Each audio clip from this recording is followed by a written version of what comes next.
حنا جينا لهذا البرلمان باش كندافعوا على الحقوق ديالنا. حنا الدراري ديال السيزيام ريم وكون ما كانت السيزيام ما غاداش تحرر الصحراء، والله ما تحرر. حنا هما اللي دوزنا 6 ديال الرومبليات من قدام حميد الغزلان الى حتى القرقارات، وكنشدوا السيطرو ديال الماء في 24 ساعه. كلينا الخبز يابس الخبز غامل، تقملنا تعطشنا وجعنا، وخارجين 0 درهم، خارجين 0 درهم. 11 عام بارود ليل ونهار وخارجين 0 درهم. حنا الدراري السيزيام ريم اللي ما خلينا فين جرينا وفين تلاقينا، ما خلينا كروساجات، ما خلينا مين، ما خلينا كور، ما خلينا مصائب حنا دوزناها، ولكن خرجنا 0 درهم. الحكومه مضيعانا، كندعيوها الله تعالى تبارك سبحانه عز وجل. كنعيش ظروف قاسيه.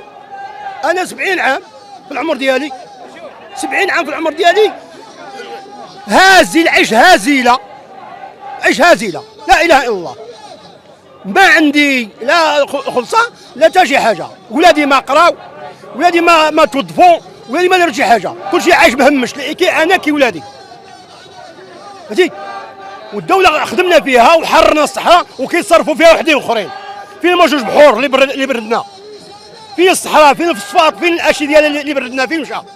كيتصرفوا في وحدين اخرين. ملي كنا حنا نضربوا البارود كانوا هما يقراو، ودابا شدوا الكراسه ولحونا حنا برا. العسكري ولا كي بحال السطيحه ديال الزبل، سالوا منه لحوا في الفوال صافي. العسكري ما بقاش عنده قيمه. محاربه عسكريه، وافتخر انني الانسانه الوحيده اللي عملات بالجنوب في مدينه العرقوب.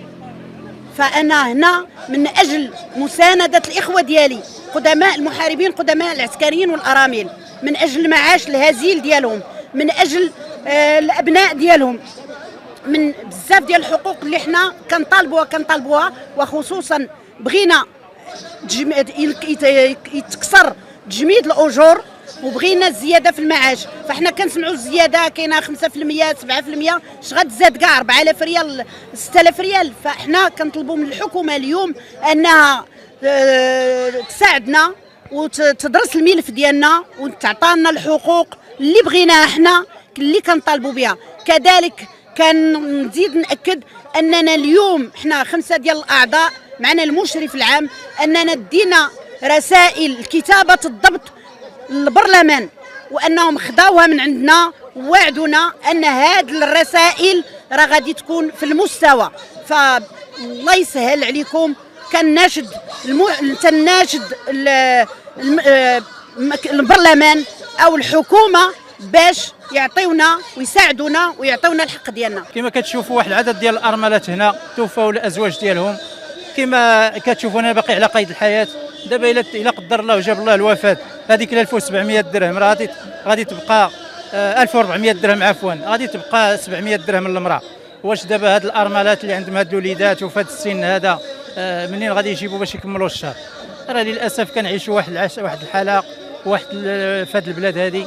كنطالبوا بالزياده في هاد المعاشات، والحاله ديالنا الصحيه كما سبق لي قلت راه ما كتسمحش لينا باش نخدموا ولا نقلبوا على شي خدمه، واخا تكون الخدمه ما نقدروش نخدموها. هاد السن ديالنا راه ما كيسمحش. كنطلبوا صاحب الجلاله راه والله يدخل هاد الناس هادو. راه الحكومات المتعاقبه كلها ما كتوصل حتى للمحارب ولا العسكري وكتحبس تما. ما كيديروا لينا يعني لا ما كيشدوش تسميتنا. حنا هذا الشيء راه بصراحه راه كيضرنا في خاطرنا. راه كنتحسوا بواحد الاقصاء بواحد التهميش في هذه البلاد، راه ما كنرضاوش بهذا الشيء اللي كتمارس علينا. والسلام عليكم. كنشير لهذا سميتو هذا الارتيكل هذا البوند هذا هو عدو المتقاعد العسكري. من نهار اللي خرج غادي يبقى فرنسا.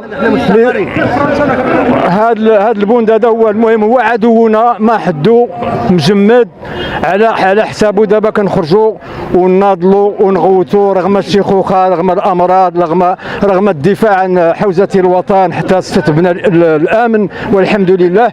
لكن همشنا واقصينا بتعسف كنطلبوا الاحتجاج ديالنا، وهو الناس المسؤولين ياخذوا بعين الاعتبار هذه الوقفات وهذه المسيرات لهذه الشريحه المهضومه الحقوق، ويحاولوا يفندوا هذا الارتيكل، هذا البند هذا اللي هو مجمد التقاعد ديال العسكري. رغم ان الان اللي خدامين ولا اللي خرجوا تقاعد دابا حاليا راهم لا باس، ولكن واحد الوقت انتم كتشوفوا الاسعار كيفاش غاديه في جميع، يعني المعيشه كلها ولات غاليه جدا شعل النار. حتى هو واحد النهار ملي غادي يوصل لي في السن ديالنا حنايا غادي يولي حتى هو ما غاديش تكفي ديك 6000 ولا 7000 ولا 8000 ولا حتى مليون ديال الريالات.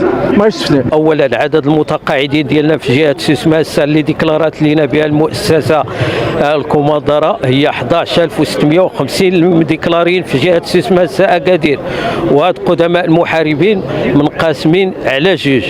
كاين واحد الفئه مستفده من التقاعد اللي بادي من 2012 للفوق، هادو كيستر عليهم الله، ومن 2012 لتحت كاين اللي تيشد 1500 درهم وتيزيدوا لهم هذيك التكميليه والاعانه اللي تسموها حنا عندنا من عندنا الاهانه. هذيك الاهانه 50000 ريال في 3 شهور، لان هذيك الاعانه اللي تعطيها المؤسسه خاصك تجيب هذيك لا فيشون بروميتريك كانك نسات الدوله بانك حررتي الصحراء، وهذا الشيء تيطلبوا لك هذيك لا فيشون بروميتريك. وثانيا هاد الارامل ديال وكاينين عندنا الارامل عاوتاني مفروقين على جوج. كاينه ارملات شهيد تتشد 3500 درهم، وارملات متقاعد كاينه ارملات متقاعد تتشد 22 درهم. اش غدير ليها؟ واش غتشري بها كورده تقز بها راسها؟ الوضع الاجتماعي ديال الارامل هاش جدا. كاينه ارملات تتشد 22 درهم، كاينه اللي تتشد 8000، كاينه اللي تتشد 20000 ريال، وعندها الدراري معوقين وهذا الشيء. كاينين الارامل المساكن تيخدموا في المقاهي، وكاينه اللي خارجه تتبيع اللحم ديالها باش تعيش، اللحم ديالها. فبلا حراره خاص الدوله تشوف هذا الشيء. حنا تناديو الشعب باش يوقف معنا، لا ننادي الحكومه، لا ننادي البرلمانيين، نحن نعترف بابناء الشعب، لان نحن من الشعب ومن ابناء الشعب، وتناديو عاهل البلاد. فتحياتي لك وتحيه للجميع. واش 22 درهم اش ندير لهاد المراه هذه وحتى 2400؟ الموضوع ديال المعاشات ديال التقاعد ديما حاضر في النقاش العمومي، حيث آلاف المتقاعدين كيشكيو من ضعف التعويضات اللي كيتقاضاو بعد سنوات طويلة من الخدمة والتضحيات. مؤخرا الحكومة علنات على زيادات رسمية فالمعاشات، خطوة اللي ظاهرها إيجابي وكتعطي باصيص أمل لهذه الفئة. ولكن السؤال الكبير اللي كيطرح هو واش فعلا هذه الزيادات كافية باش تبدل واقع المتقاعد المغربي، ولا غير خطوة صغيرة ما كتلمسش عمق المشكل. المعاشات اليوم كيبقاو ضعاف بزاف مقارنات مع تكاليف الحياة اليومية اللي ولات غالية بشكل لا يحتمل، من الكراء للمصاريف الأساسية حتى للأدوية والعلاجات. المتقاعد اللي كان كيتمنى يعيش آخر أيامه براحة وكرامة كيلقى راسو مجبر يحس بكل ريال باش يقدر يعيش. الزيادة اللي جات رسمية ممكن تكون عندها أثر محدود، خصوصا على الفئات اللي معاشها ضعيف بزاف، ولكن في المقابل كيبقى هذا الأثر نسبي قدام موجة الغلاء الكبيرة اللي عايشينها المغاربة. النقابات كيطالبوا من زمان بزيادة سنوية أوتوماتيكية فالمعاشات بحال اللي كاينة فبعض الدول الأوروبية اللي كتربط المعاش بمؤشر الأسعار وكتضمن للمتقاعد الحفاظ على القدرة الشرائية ديالو. ولكن لحد الآن المغرب ما زال بعيد على هذا النموذج، والزيادة اللي كندوزها مرة كتكون أشبه بمسكنات أكثر من كونها إصلاح حقيقي. الإصلاح الجذري خاصو يضمن معاش كريم كيواكب تكاليف الحياة ويكون مستمر وماشي مجرد هدية موسمية.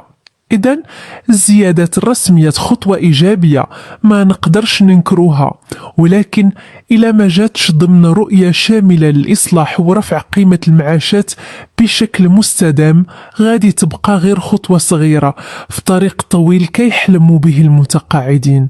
طريق الكرامة والعيش اللائق بعد سنوات الخدمة.